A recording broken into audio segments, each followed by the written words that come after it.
Brought to you by Biz Analyst by Khata Book.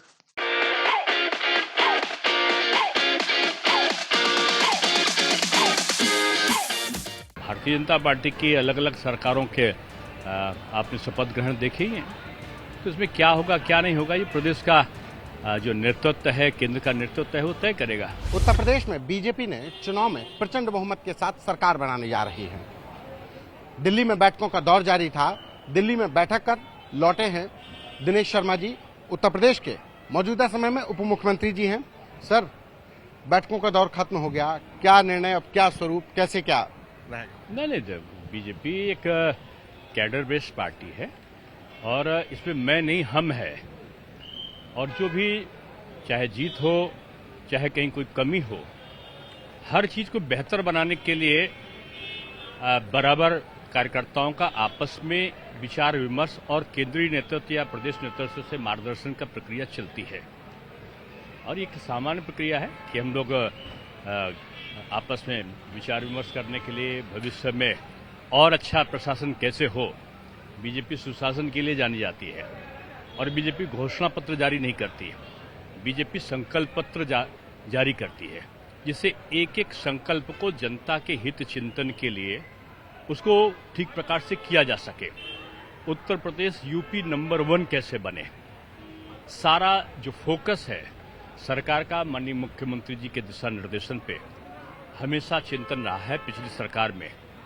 और जो 2017 से 2022 तक की विकास यात्रा है वो बड़ी तेज गति से चली और उसका फलस्वरूप यह रहा कि 17.4% की जो बेरोजगारी की दर थी वो 4.9% पे आ गई वर्तमान में जब हम आपसे बात कर रहे हैं।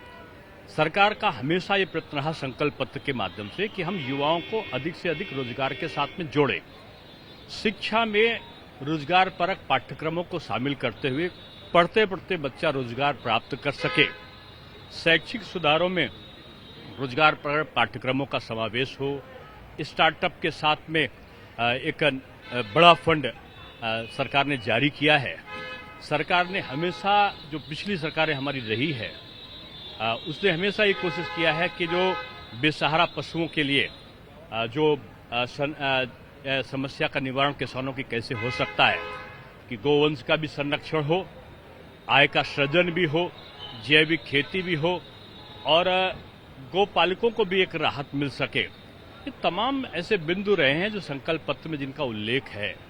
कृषि और किसान पर आधारित व्यवस्था, महिलाओं के सशक्तिकरण की चिंता और उनको भी अधिक से अधिक रोजगार से जोड़ना, छोटे उद्योगों के माध्यम से करोड़ों की संख्या में रोजगार का सृजन करना, ये सरकार का प्रयास पहले भी रहा है और आगे भी इसी पर सरकार काम करती आई है। सर, दूसरा जो शपथ ग्रहण है वो बहुत भव्य होने जा रहा है। देखिए, भारतीय जनता पार्टी की अलग अलग सरकारों के आपने शपथ ग्रहण देखे ही हैं, तो इसमें क्या होगा क्या नहीं होगा ये प्रदेश का जो नेतृत्व है, केंद्र का नेतृत्व है, वो तय करेगा। सर, एक आखिरी सवाल, कश्मीर फाइल्स फिल्म बनी, सपाध्यक्ष अखिलेश यादव कहते हैं कि लखीमपुर फाइल्स भी बननी चाहिए। अब देखिए किस संदर्भ में उन्होंने क्या कहा है।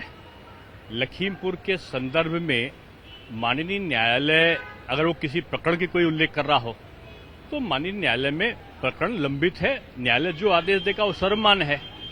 दूसरा जो आदेश का वो होता है वो जनता का जनादेश होता है। लखीमपुर में बीजेपी की सारी सीटें बीजेपी ने जीती हैं, पीलीभीत की सारी सीटें बीजेपी ने जीती है। बीजेपी सरकार का हमेशा से प्रयत्न रहा है कोई दुखद घटना ना घटे, सबके साथ समान न्याय हो और न्याय के साथ साथ अपराध अराजकता पर नियंत्रण हो, और उसके लिए सरकार ने काम किया और जनता ने उस पर जनादेश दिया है। तो अब जनता के जनादेश आने के बाद कौन कौन से आरोप कौन लगाता है ये विषय नहीं, विषय ये है कि जनता किन पर अपनी राय देती है मतों के माध्यम से, ये लोकतंत्र में महत्वपूर्ण है। दिल्ली में बैठकों का दौर खत्म हो गया है, बस अब अमल में लाना बाकी है। नहीं, कभी और बैठकें होंगी। देखिए, बैठक जिसको आप नाम दे रहे हैं, स्वरूप को लेकर सरकार हो चाहे संगठन हो, बीजेपी में सब एक दूसरे से परामर्श करके मार्गदर्शन प्राप्त करते हैं और निश्चित रूप में ये प्रक्रिया आगे भी जारी रहेगी। धन्यवाद। ये थे हमारे साथ डिप्टी सीएम दिनेश शर्मा, जिन्होंने दिल्ली में हुई बैठक के बाद अब वो लखनऊ लौटे हैं और साफ तौर पर कहा है कि जो बीजेपी का जो शपथ ग्रहण समारोह होता आया है उसी स्वरूप में बीजेपी का ये उत्तर प्रदेश में बनने जा रही दूसरी सरकार का शपथ ग्रहण समारोह भी होगा। कैमरा पर्सन संदीप के साथ संतोष कुमार।